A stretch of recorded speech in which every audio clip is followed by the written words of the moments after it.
bahas pada kesempatan kali ini. Yang pertama adalah konsep sukuk, yang kedua adalah jenis sukuk, yang ketiga adalah penerbitan sukuk, dan yang keempat adalah perkembangan sukuk. Memasuki pembahasan pertama yaitu tentang konsep sukuk. Yuk simak sampai akhir. Apa sih yang melatar belakangi adanya sukuk? Pada mulanya, saat itu salah satu instrumen keuangan yang sudah dikenal adalah obligasi. Namun pada praktiknya, menurut para ulama, obligasi ini tidak sesuai dengan prinsip Islam karena mengandung riba. Untuk itu, sistem keuangan Islam menerbitkan sukuk sebagai salah satu solusi yang serupa dengan obligasi, namun tidak mengandung riba dan sesuai dengan prinsip Islam. Selanjutnya yaitu tentang pengertian sukuk.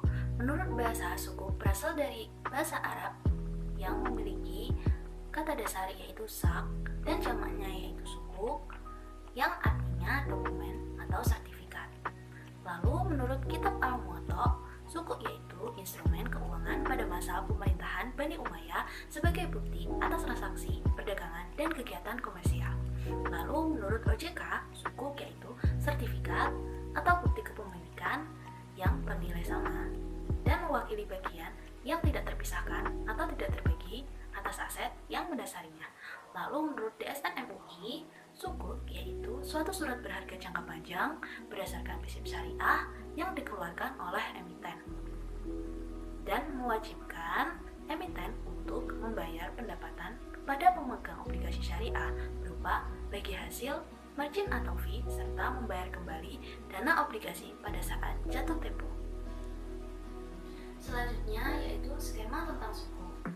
Gambar di samping adalah skema sukuk.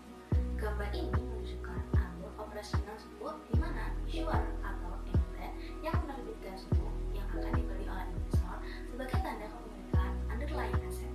Sementara investor akan menyerahkan dana pada emiten sesuai dengan harga sukuk. Kemudian emiten akan memberikan imbal hasil secara periodik kepada emiten atas underlying aset berupa manfaat yang diperoleh atas penyertaan pada proyek, sewa menyewa atau jual beli atas aset.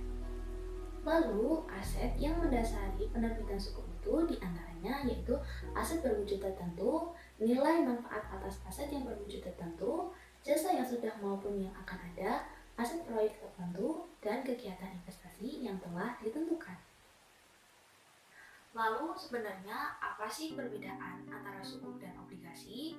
Yang pertama dari segi prinsip dasar. Sukuk memiliki prinsip dasar kepemilikan bersama atas suatu aset atau manfaat, jasa, proyek, atau investasi tertentu. Sedangkan obligasi merupakan surat pernyataan utang dari utang piutang antara penerbit obligasi dan investor. Lalu secara klaimnya, sukuk klaim kepemilikan atas aset atau manfaat atas aset atau jasa, proyek, atau investasi tertentu.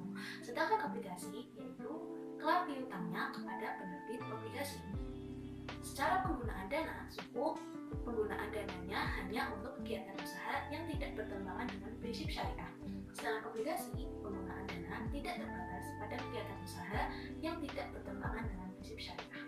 Lalu dari segi imbal hasil, sukuk bagi hasil, menurut fee atau ujroh, dan margin. Lalu kalau obligasi berdasarkan bunga atau kupon. Yang terakhir yaitu tentang underlying asset. Sukuk memerlukan underlying asset, sedangkan obligasi tidak memerlukan underlying asset. Pembahasan yang kedua adalah mengenai jenis sukuk. Berdasarkan penerbitnya, sukuk dibagi menjadi dua, yaitu sukuk korporasi dan sukuk negara. Sukuk korporasi merupakan sukuk yang diterbitkan oleh BUMN dan anak perusahaannya seperti BUMD. Nah, untuk penerbitan sukuk korporasi ini di bawah pengawasan langsung dari OJK. Kemudian, sukuk negara. Sukuk negara atau biasa yang disebut dengan surat berharga syariah nasional memiliki dua kategori, yaitu pasar domestik dan pasar internasional.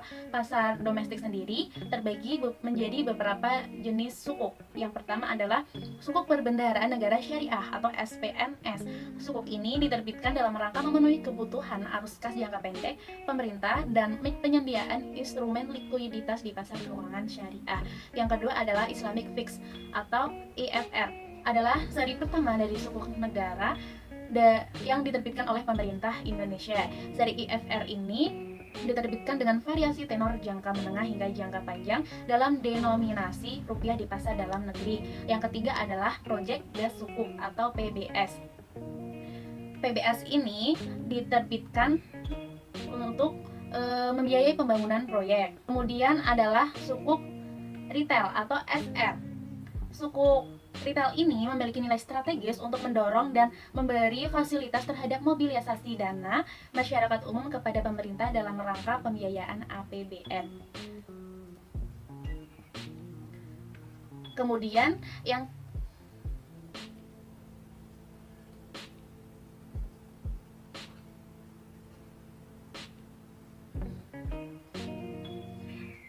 kelima adalah Sukuk Dana Haji Indonesia atau SDHI. SDHI diterbitkan atas dasar kesepakatan Kementerian Keuangan dan Kementerian Agama untuk menempatkan dana haji dan dana abadi umat secara terencana dalam sukuk negara. Kemudian yaitu sukuk tabungan atau ST.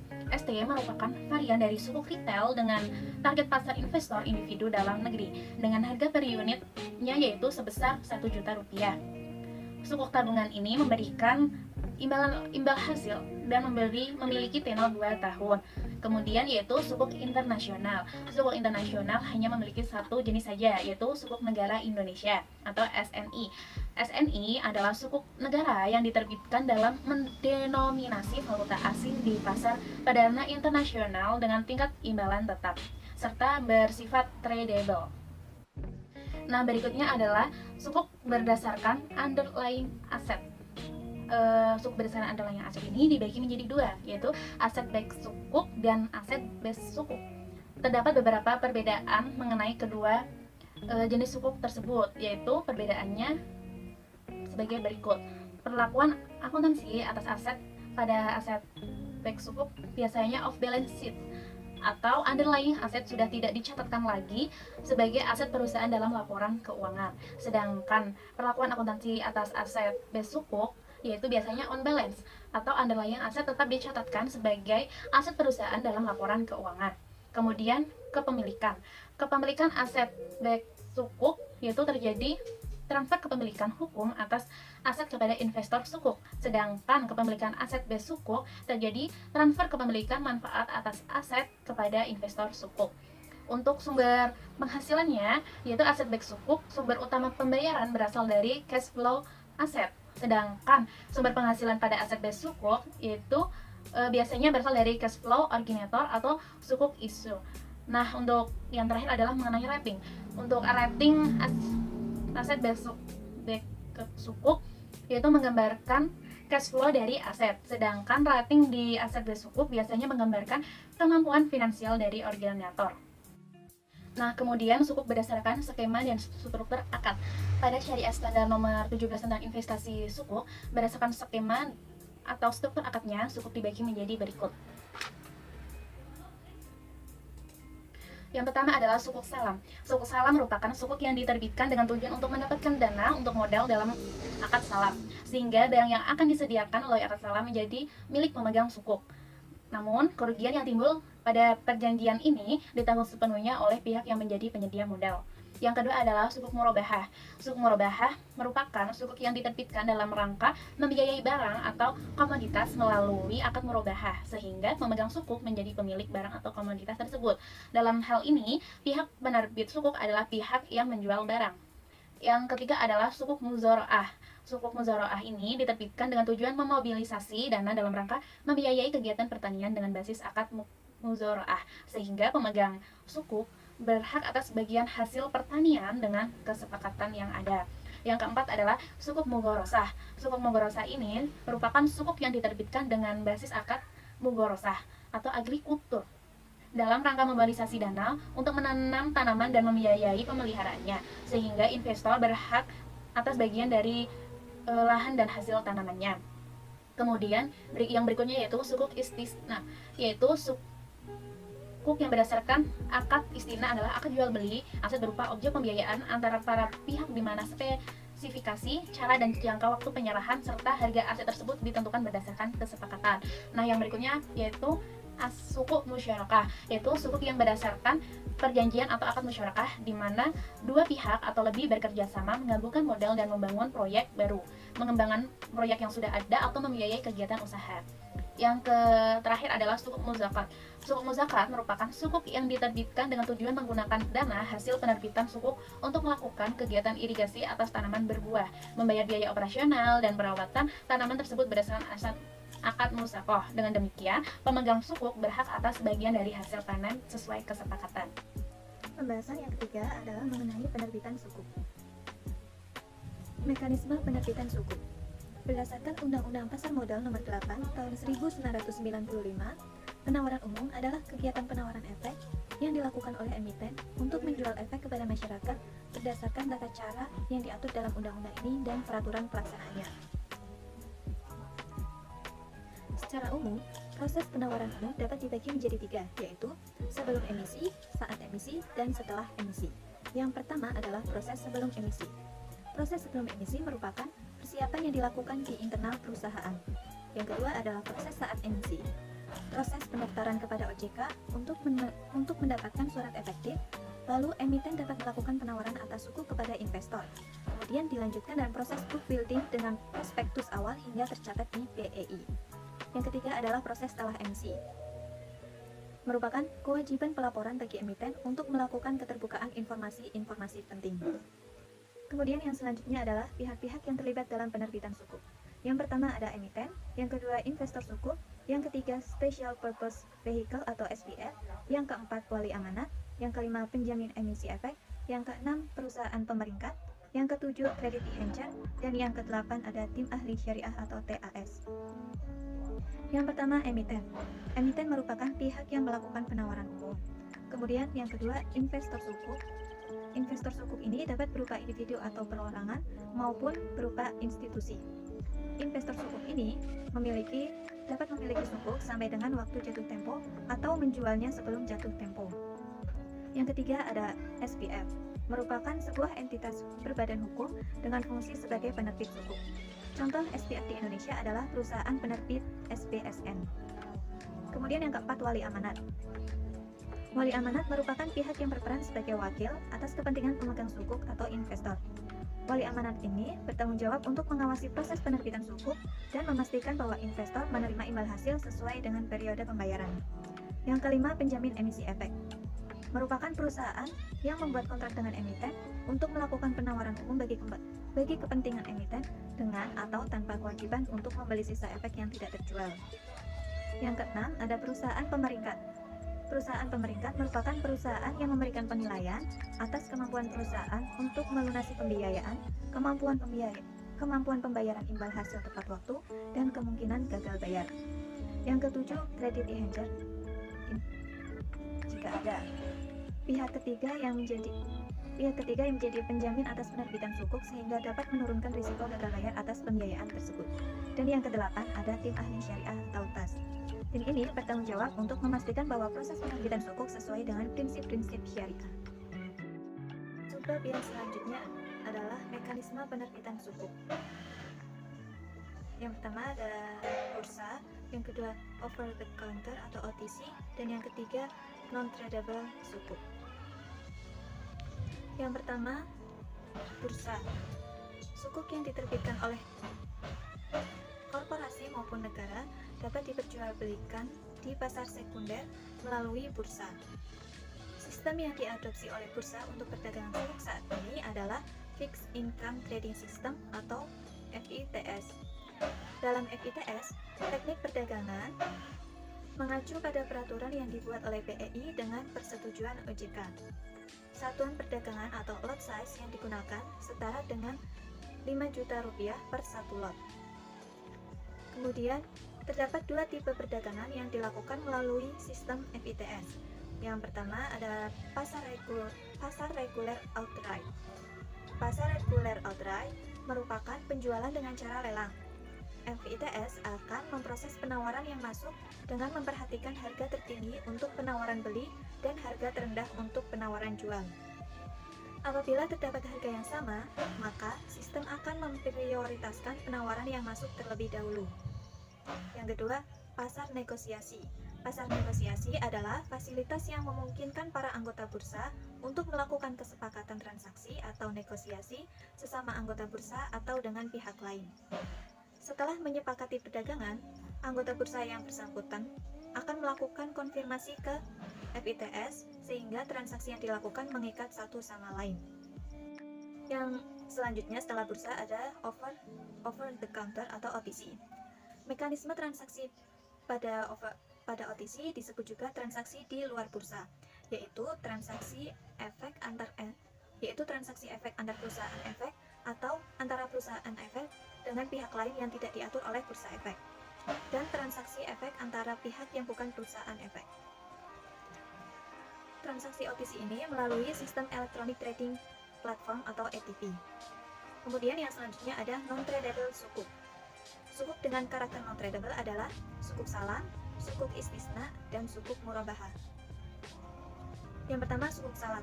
Sukuk salam merupakan sukuk yang diterbitkan untuk membiayai transaksi dengan akad salam. Yang kedua, sukuk istisna.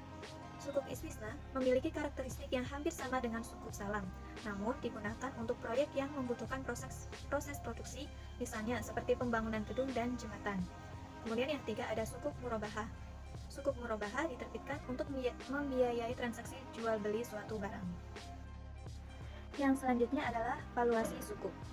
Valuasi sukuk dapat dilakukan dengan terlebih dahulu mencari informasi tentang periode yang tersisa hingga jatuh tempo atau time to maturity, nilai nominal atau face value, kupon, dan tingkat suku bunga pasar untuk instrumen serupa, misalnya obligasi.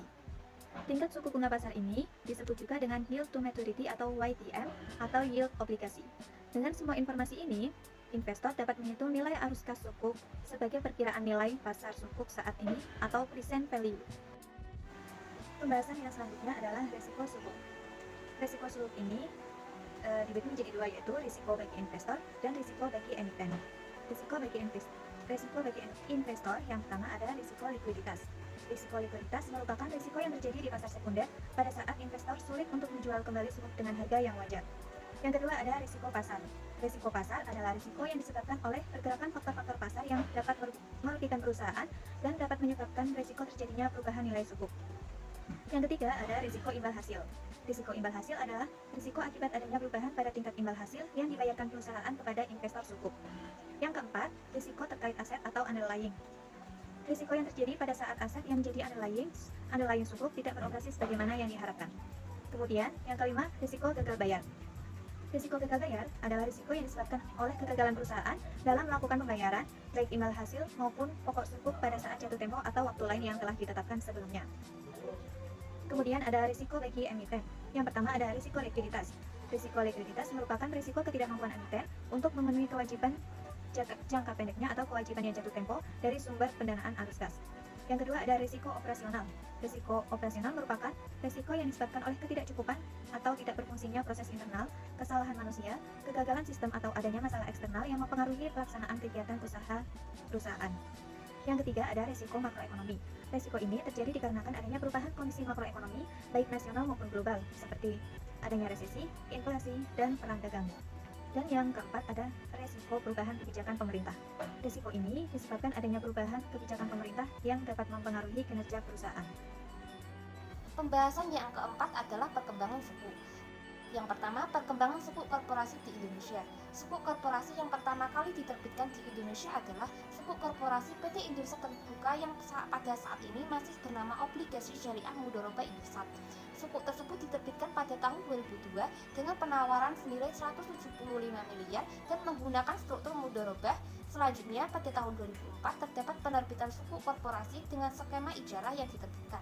Sejak pertama kali diterbitkan hingga saat ini, penerbitan suku korporasi di Indonesia masih terbatas pada penggunaan akad ijarah dan mudharabah serta penggunaan akad wakalah pada tahun 2018. Meskipun menggunakan akad yang sama, namun skema penerbitan suku yang digunakan dapat berbeda sesuai dengan kondisi masing-masing emiten yang pada saat penerbitan. Bentuk skema penerbitan suku yang digunakan adalah yang paling memungkinkan untuk diterapkan dengan memperhatikan jenis kegiatan usaha ataupun ketersediaan underlying aset. Berdasarkan data per 6 Desember tahun 2019 yang dirilis oleh OJK, akumulasi penerbitan suku korporasi di Indonesia telah mencapai 48,48 triliun dengan total 232 kali penerbitan. Sementara itu, suku korporasi yang saat ini beredar di pasar atau outstanding tercatat sebanyak 30 triliun. Suku korporasi ini rata-rata diterbitkan dengan struktur mudharabah, ijarah, dan wakalah serta digunakan oleh beberapa sektor perusahaan mulai dari telekomunikasi hingga penyediaan energi. Selanjutnya ada perkembangan suku negara Indonesia. Disahkannya Undang-Undang Nomor 19 Tahun 2008 tentang Surat Berharga Syariah Negara menjadi tonggak awal sejarah perkembangan suku negara di Indonesia dan di dunia internasional. Suku negara yang pertama kali terbit adalah Suku Negara Seri Islamic Fixed Rate atau IFR yang diterbitkan pada tanggal 26 Agustus tahun 2008. Pada tahun 2009, negara pertama kali menerbitkan suku negara di pasar internasional. Penerbitan suku global tersebut dilakukan dengan format stand alone dan mendapat respon yang baik dari investor internasional baik syariah maupun konvensional, di mana volume penerbitan pada saat itu mencapai 650 juta USD. Dalam rangka memenuhi kebutuhan arus kas jangka pendek, pemerintah sekaligus menyediakan instrumen likuiditas di pasar keuangan syariah. Pemerintah berupaya mengembangkan instrumen suku negara jangka pendek di pasar domestik melalui penerbitan Surat Perbendaharaan Negara Syariah atau SPNS pada tahun 2011. Pada tahun 2013, pemerintah mulai menerbitkan suku untuk pembiayaan proyek atau project financing suku. Hingga saat ini, pemerintah yang dalam hal ini Direktorat Jenderal Pengelolaan Pembiayaan dan Risiko Kementerian Keuangan terus melakukan inovasi produk, mulai dari penerbitan suku wakalah hingga penerbitan suku tabungan. Pada bulan Desember tahun 2018, pemerintah tercatat telah menerbitkan 967 triliun suku negara yang tersebar dalam beberapa seri suku. Penerbitan terbanyak berasal dari suku seri PBS dengan total penerbitan 369,93 triliun. Penerbitan terbesar kedua berasal dari suku negara yang dijual dengan denominasi non-rupiah, yaitu suku SNI atau suku negara Indonesia dengan total penerbitan 185,81 triliun. Pada tahun 2018, pemerintah juga menerbitkan dua seri baru, yaitu suku PBSNT dan USDPBS. Yang terakhir adalah perkembangan suku global. Pada tahun 2018, berdasarkan IFM, penerbit suku negara masih dimotori oleh pemerintah Arab Saudi, Indonesia, Malaysia, dan Turki. Berdasarkan IFM Annual Report tahun 2019, total penerbitan suku di seluruh dunia mencapai 123,15 miliar USD pada tahun 2018 dengan USD 490,78 miliar suku beredar di pasar uang atau outstanding pada tahun yang sama. Tahun ini juga memiliki beberapa momentum penting yang terkait dengan penerbitan suku global, yaitu penerbitan suku oleh Al Rayyan Bank dalam mata uang pound sterling senilai GBP 250 juta, penerbitan smart suku oleh Blossom Finance, dan adanya penerbitan suku perdana oleh pemerintah negara Maroko. Penerbitan ini juga tetap didukung oleh emiten lama negara-negara muslim seperti Bahrain, Indonesia, Turki, Pakistan, Oman, Arab Saudi, Uni Emirat Arab, Malaysia, dan keterlibatan market maker yaitu Islamic Development Bank berdasarkan perhitungan dalam IFM Annual Report tahun 2019. Total penerbitan di Asia mencapai 69,98% dari penerbitan suku di dunia, dan Malaysia masih menjadi top player memiliki pangsa pasar suku sebesar 60,84%. Posisi ini disusul oleh Arab Saudi yaitu 10,70% dan Indonesia 7,22%, Uni Emirat Arab 7,21%, Bahrain 2,80%, Qatar 2,60%, dan Turki yaitu 2,49%. Terdapat perbedaan struktur penerbitan suku yang dijual di pasar internasional dan suku yang dijual di pasar domestik. Hal ini disebabkan oleh diferensiasi dalam birokrasi proses penerbitan serta perbedaan popularitas akad antara kedua pasar. Di pasar internasional, emiten lebih banyak menerbitkan suku dengan struktur wakalah, sedangkan di suku domestik oleh penerbitan struktur mudharabah. Demikian presentasi dari kelompok 7, kurang lebihnya kami memohon maaf, dan apabila ada yang ingin ditanyakan, silahkan teman-teman ajukan di grup WhatsApp. Wassalamualaikum warahmatullahi wabarakatuh.